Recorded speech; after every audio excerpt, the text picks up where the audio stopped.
यह कहानी है एक दुखी गर्भवती गाय कपिला की।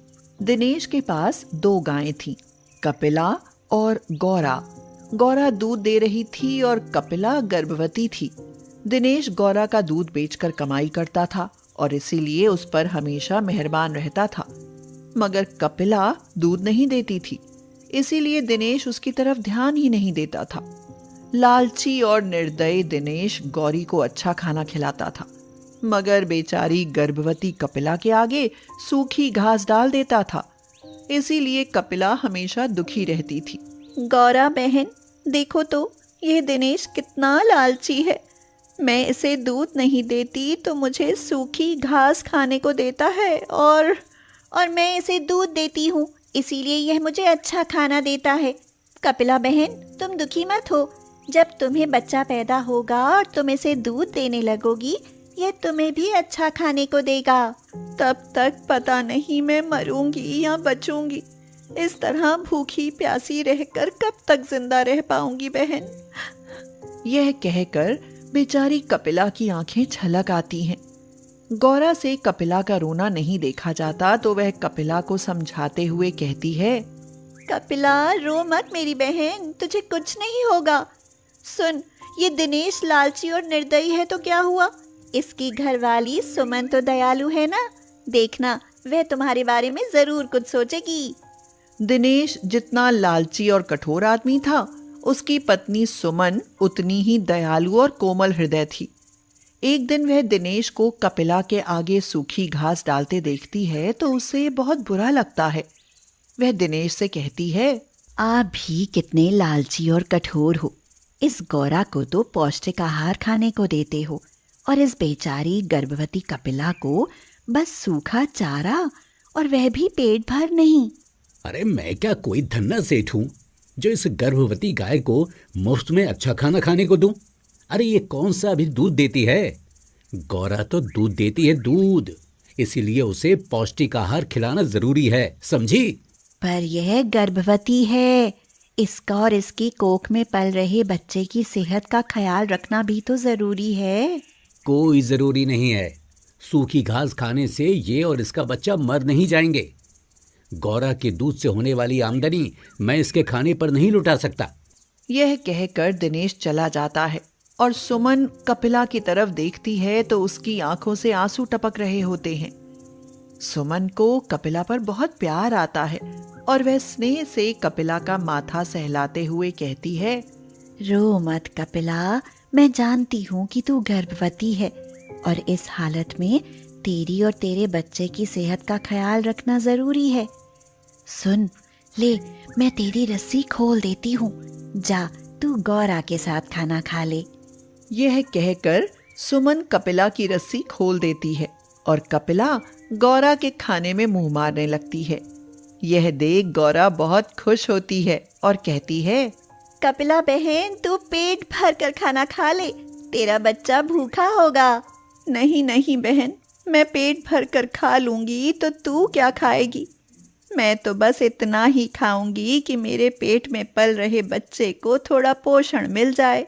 उस दिन के बाद दिनेश जैसे ही गौरा और कपिला को चारा डालता, सुमन चुपके से कपिला की रस्सी खोल देती और कपिला गौरा के साथ थोड़ा पौष्टिक खाना खा लेती। फिर कुछ देर बाद सुमन आती और कपिला को फिर से उसके खूंटे पर बांध जाती। मगर गौरा को पूरी खुराक न मिलने पर वह कम दूध देने लगती है। इससे दिनेश का माथा ठनक जाता है और वो सोचता है, क्या बात है, भरपूर खुराक खाकर भी गौरा कम दूध देने लगी है। आखिर इसे हो क्या गया है? ऐसा होना तो चाहिए नहीं, कुछ ना कुछ गड़बड़ तो जरूर है। कोई गड़बड़ नहीं है, दूध तो कम ज्यादा होता ही रहता है ना। आप चिंता ना करें, गौरा 2-4 दिन में पहले की तरह दूध पर आ जाएगी। हाँ। दिनेश सुमन के यह कहने पर बात को भूल तो जाता है, मगर फिर एक दिन कपिला को गौरा के साथ खाना खाते देख लेता है। कपिला को गौरा का खाना खाते देख दिनेश को उस पर बहुत गुस्सा आता है और वो कहता है, अरे इस कमबख्त को किसने खोल दिया? इसकी ये मजाल कि गौरा का खाना खाए। थोड़ा खाना खा भी लिया तो कौन सा पहाड़ टूट पड़ा? यह भी हमारी ही गाय है, कल को यह भी तो दूध देगी। कल को दूध देगी ना, फिर आज अच्छा खाना क्यों खाए? आज से पूरे 4 दिनों तक इसे सूखी घास भी खाने को ना दूंगा, तब अकल ठिकाने आएगी इसकी। इतने निर्दयी मत बनिए। गौ माता है और वो भी गर्भवती। इसे भूखी प्यासी रखा तो पाप लगेगा। अरे जो लगना है लग जाए, पर इसे सजा तो मिलेगी। और सुनो, जो तुमने इसे खाना दिया तो तुम्हें भी घर से निकाल दूंगा, समझी? यह कहकर दिनेश कपिला को उसके खूंटे पर मजबूती से बांध देता है। बेचारी गर्भवती गाय खाना ना मिलने पर 2 दिन में ही कमजोर हो जाती है और उसे अपने बच्चे की चिंता सताने लगती है। गौरा बहन, इस दिनेश ने तो मुझे मारने की ठान ली है। मुझे और एक दिन खाना ना मिला तो समझ मैं और मेरा बच्चा तो मर ही जाएंगे। यह कहकर कपिला रोने लगती है तो गौरा से उसका रोना देखा नहीं जाता। गौरा उसे तसल्ली देते हुए कहती है, कपिला बहन रो मत, तुम्हें और तुम्हारे बच्चे को कुछ नहीं होगा। यहाँ से ना कुछ दूर एक जंगल है, तुम वहाँ चली जाओ। पर इस रस्सी से छुटकारा मिले तभी तो जा सकूंगी। मैं तो इतनी कमजोर हो गई हूँ कि रस्सी भी नहीं तोड़ सकती। पर मुझ में बड़ी ताकत है, लाओ तुम्हारी रस्सी मैं तोड़ देती हूँ। यह कहकर गौरा अपने मजबूत सींगों से खूंटे पर बंधी रस्सी को तोड़कर कपिला को आजाद कर देती है और कमजोर कपिला किसी तरह उठकर खड़ी हो जाती है और कहती है, अच्छा बहन गौरा, मैं चलती हूँ। अपना और अपने बच्चे का ख्याल रखना कपिला। ख्याल तो अब भगवान ही रखेगा बहन। जिंदा रही तो कभी जरूर मिलूंगी। यह कहकर कपिला घर से निकल ले और धीरे धीरे चलते हुए जंगल में आ जाती है। जंगल पहुंचकर कपिला खुश हो जाती है और कहती है, अरे यहाँ तो पानी का तालाब भी है और आसपास हरी हरी घास भी खड़ी है। पहले तो मैं पेट भरकर हरी घास खाऊंगी और फिर पानी पीऊंगी। यह कहकर कपिला पेट भर घास चरती है और फिर तालाब में पानी पीकर वहीं एक पेड़ के नीचे अपना आश्रय बना लेती है। इधर कपिला के जाते ही दिनेश अचानक बीमार पड़ जाता है। उसकी हालत बिगड़ती जाती है। वैद्य जी उसकी बीमारी को गंभीर बीमारी बताते हुए कहते हैं, दिनेश बेटा, तेरी बीमारी बड़ी गंभीर बीमारी है, पर मेरे पास इसकी दवाई है। उस दवाई से मैं ठीक तो हो जाऊंगा ना वैद्य जी? हाँ, हो जाएगा। ये कुछ गोलियां हैं बेटा, सुबह शाम 2-2 गोलियां गाय के दूध के साथ खा लेना, पर खाना गाय के दूध के साथ ही, वरना बिल्कुल ना खाना। हमारे घर में तो गाय दूध देती है वैद्य जी। अब बस ठीक है, फिर कोई दिक्कत नहीं, मैं चलता हूँ। कुछ देर बाद सुमन गाय का दूध लेकर आती है और दिनेश उस दूध से गोली खाने की सोचता है, मगर वह जैसे ही दूध का गिलास हाथ में लेता है, दूध अचानक से फट जाता है और दिनेश हैरानी से कहता है, अरे ये क्या सुमन, दूध तो फट गया। पर दूध तो ताज़ा था, फिर फट कैसे गया? रुको, मैं और दूध लेकर आती हूँ। यह कहकर सुमन और दूध लेकर आती है, मगर दिनेश के हाथ में आते ही वह भी फट जाता है। सुमन जितनी बार दूध लाती है उतनी ही बार दूध फट जाता है। यह देख दिनेश परेशान हो उठता है और हैरानी से पूछता है, आखिर ये हो क्या रहा है सुमन, दूध इस तरह फट क्यों जाता है? यह तो भगवान ही जाने क्या हो रहा है। हो सकता है हमारा दूध खराब हो। आप धीरज रखिए, मैं पड़ोस से दूध लेकर आती हूँ। सुमन पड़ोस से दूध लेकर आती है तो दिनेश का हाथ लगते ही वह भी फट जाता है। फिर तो सुमन जिस भी गाय का दूध लाती है वही फट जाता है। दिनेश दवाई ही नहीं खा पाता और उसकी तबीयत बिगड़ने लगती है। लगता है अब मैं ना बच पाऊंगा। पता नहीं भगवान मुझे किस पाप की सजा दे रहा है सुमन। और सताओ गौ माता को, आप मानो या ना मानो, ये कपिला पर जुल्म ढाने की ही सजा मिल रही है आपको। बेचारी पता नहीं जिंदा भी है या मर गई। सुमन, पैसे के लालच में आकर मैं बहुत बड़ा पाप कर बैठा। मुझे गौ माता को सताना नहीं चाहिए था। यह कहकर दिनेश फूट फूट कर रोने लगता है। फिर समय बीतता जाता है और एक दिन कपिला जंगल में एक स्वस्थ और सुंदर बछड़े को जन्म देती है। अपने नटखट बछड़े को देखकर कपिला सोचती है, बहुत प्यारा और नटखट बेटा है मेरा, पर इसे लेकर जंगल में रहना खतरे से खाली नहीं है। किसी दिन बाघ या शेर का शिकार बन सकता है। क्यों ना इसे लेकर अपने घर वापस चली जाऊं? अब तो मैं दूध देती हूँ, इसीलिए दिनेश मेरी और मेरे बच्चे की अच्छे से देखभाल भी करेगा। हाँ, यही ठीक रहेगा। यही सोचकर कपिला अपने बछड़े को लेकर घर की तरफ चल पड़ती है। कपिला घर आकर सबसे पहले गौरा से मिलती है। गौरा उसे और उसके बच्चे को देखकर फूली नहीं समाती और मारे खुशी के उसकी आंखें छलक आती हैं। वह कपिला से कहती है, कपिला बहन, कैसी हो? मुझे तो तुम्हारी बहुत याद आती थी। मैं भी तुम्हें बहुत याद करती थी बहन। अरे वाह, तुम्हारा बेटा तो बहुत प्यारा है। हाँ बहन। कपिला यह कह ही रही होती है कि तभी दिनेश आकर सीधे कपिला के पैरों में गिर जाता है और कहता है, मुझे माफ कर देना गौमाता, मैंने तुम पर बड़े अत्याचार किए हैं। यह कहकर दिनेश रोने लगता है। उसे रोते देख कपिला की भी आंखें भर आती हैं। कपिला उसे माफ कर देती है। यह सब देख सुमन बहुत खुश होती है। फिर अचानक कपिला के थनों से दूध टपकते देखती है तो सुमन तुरंत दूध निकालती है। सुमन बीमार दिनेश को कपिला का दूध देती है तो दूध फटता ही नहीं है। यह देख दिनेश की सारी परेशानी दूर हो जाती है। वह कपिला के दूध से दवा खाकर जल्दी ही ठीक हो जाता है और फिर गौरा और कपिला की मन से सेवा करने लगता है। निशांत के लिए लड़की देखते देखते थक गए, लेकिन उसे कोई लड़की नहीं मिली। एक तो हाई एजुकेशन, ऊपर से रईस खानदान, कोई टक्कर की लड़की मिली ही नहीं।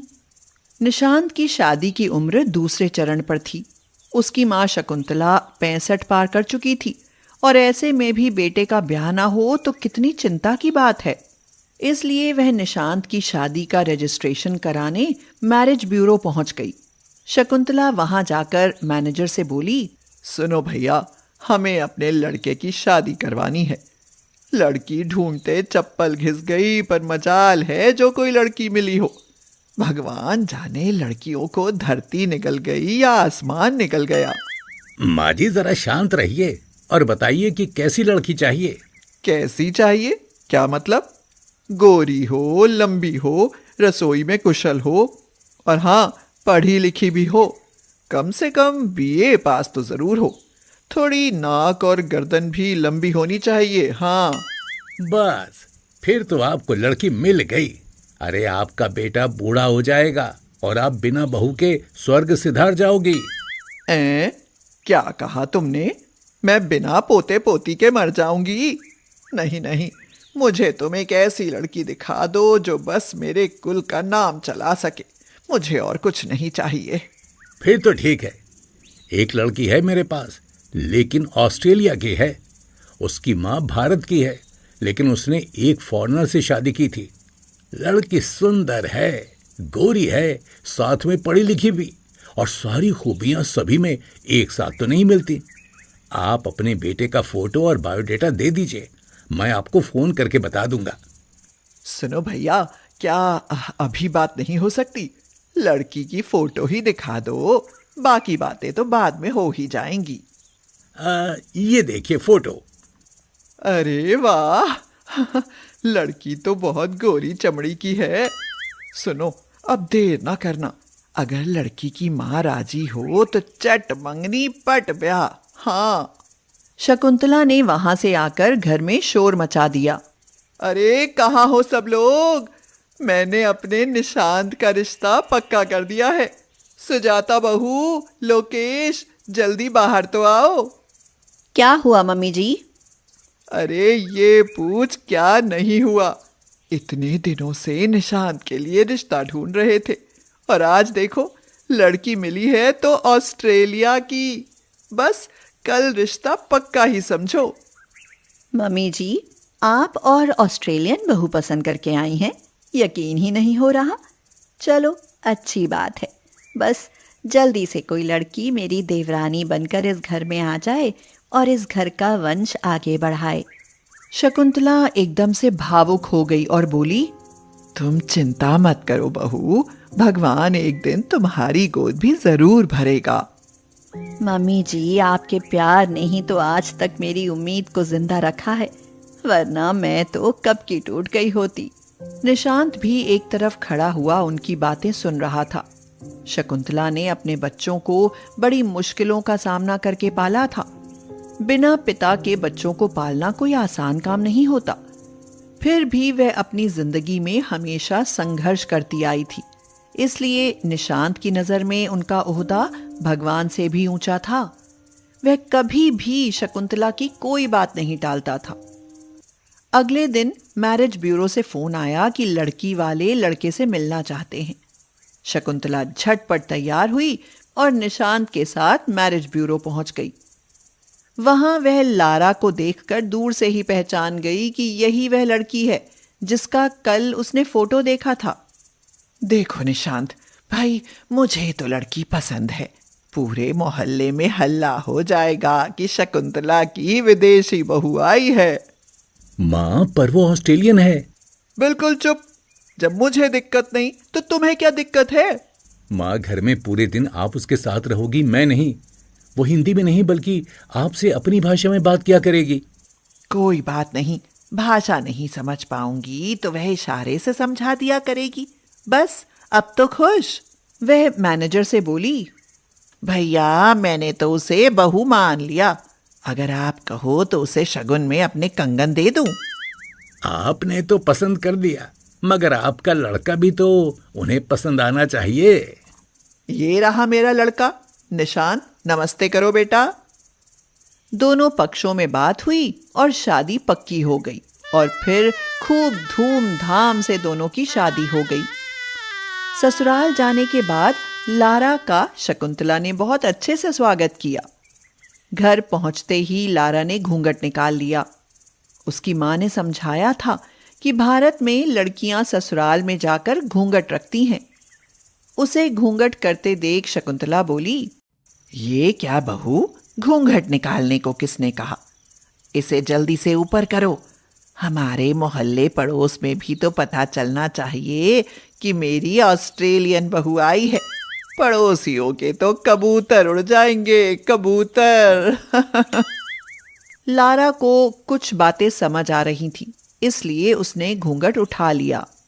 बहू, मैंने नाम तो तुम्हारा पूछा ही नहीं। नाम क्या है तुम्हारा? सासू mom, my name is Lara. कुछ बात समझ में नहीं आई। क्या कहा? मेरा नाम लारा है। लारा, चलो लारा भी ठीक है। बच्चे होंगे तो खूब लोरी गाकर सुनाया करेंगे। ला ला ला ला लोरी, दूध में कटोरी। ये सारी बातें लारा के सिर के ऊपर से गुजर रही थी। फिर भी वह हंसते हुए अंदर चली आई। अगले दिन, छोटी बहू, आज तुम्हारी पहली रसोई है, इसलिए खाना तुम्हें ही बनाना पड़ेगा। ओके मम्मी जी, मैं खाना बनाऊंगी, बट खाने में क्या डिश बनेगा? बहू, डिश में फिश नहीं बनेगा, उसके अलावा बहुत कुछ बनेगा। ये कहकर शकुंतला हंसते हुए बोली, बहू, हमारे यहाँ पहली रसोई में मीठा और कढ़ी चावल बनते हैं। मीठा, मीठा मीन्स स्वीट्स, चावल मीन्स राइस, बट व्हाट्स कढ़ी? अरे ये क्या कह गई, मुझे तो समझ ही नहीं आया। अब क्या ही कहूँ, किसी से कहूँ तो सब यही कहेंगे कि मैं ही तो ऑस्ट्रेलियन बहू लाई हूँ। निशांत को रसोई में भेजती हूँ, वही इसकी गिटपिट समझेगा। हाँ। निशांत रसोई में आया तो लारा ने उसे बताया कि उसे कढ़ी बनानी नहीं आती। अच्छा, तुम्हें कढ़ी बनानी नहीं आती? बड़ा आसान है। छाछ में बेसन और नमक मिर्च डालो, फिर छोंक दो। लारा समझ गई। उसने ऐसा ही किया। कढ़ी छोंक दी, लेकिन कुकर में। कढ़ी छोंक कर उसने कुकर का ढक्कन लगा दिया और 2 सीटी आने पर कुकर बंद कर दिया। कुकर की सीटी की आवाज सुनकर शकुंतला रसोई में आई और लारा से पूछा, बहू, ये कुकर में क्या बना रही हो? सासू मॉम, मैं कढ़ी बना रही हूँ। सत्यानाश! भला कुकर में कैसे कढ़ी बन सकती है? लगता है आज ऑस्ट्रेलियन कढ़ी खानी पड़ेगी। लेकिन शकुंतला ने कुकर खोलकर देखा कि उसमें बेसन की गांठें पड़ गईं। छाछ का फटकर पानी बन गया। उसमें से बुरी दुर्गंध आने लगी। ये देखकर शकुंतला को बड़ा गुस्सा आया, लेकिन अपना गुस्सा पीते हुए वह लारा से बोली, बहू, क्या तुम्हारी माँ ऐसी कढ़ी बनाती है? लारा सहमी हुई सी बोली, मेरी मॉम कढ़ी बनाना नहीं जानता, मैं भी नहीं जानता। लो भाई, कर लो बात। इसकी माँ भी नहीं जानता और ये भी नहीं जानता, लेकिन यहाँ तो पूरा भारत जानता है कि कढ़ी कैसे बनती है। खैर, अब जैसी भी है तो मेरी पसंद की बहू। अगर मैंने इसे कढ़ी बनानी नहीं सिखाई तो लोग यही कहेंगे, बड़ी आई थी ऑस्ट्रेलियन बहू वाली, उसको तो कढ़ी बनानी ही नहीं आती। What happened, सासू मॉम? अब जो हुआ उसे भूल जाओ। सुजाता बहू, यहाँ आओ, तुम इसकी भाषा मुझे समझाने में मदद करो। लारा बहू, आओ, आज मैं तुम्हें कढ़ी बनाना सिखाती हूँ। शकुंतला ने और छाछ में बेसन और मिर्च मसाले घोलकर कढ़ी पकने रख दी। तब तक सुजाता ने पकौड़ी बनाने और तड़के का सामान तैयार कर लिया। फिर उन्होंने कढ़ाई को तब तक पकाया जब तक उस पर लाल पपड़ी नहीं आ गई और उसके बाद तड़का लगा दिया। ओह माय गॉड, कितनी अच्छी खुशबू आता। खुशबू आता क्योंकि कढ़ी हम बनाता। ये सुनकर सुजाता और लारा दोनों खिलखिलाकर हंस पड़ी। और लारा ने कहा, सासू मॉम, आपने हमें कढ़ी बनाना सिखाया, इसके लिए थैंक्स। अब हम कढ़ी खुद से भी बना लेगा। बहू, कढ़ी ही नहीं बल्कि अभी तो मुझे बहुत कुछ सिखाना है, तभी तुम मेरी भारतीय बहू कहलाई जाओगी। You are very sweet mom. उसके बाद एक भारतीय सास और ऑस्ट्रेलियन बहू की जोड़ी खूब जमने लगी।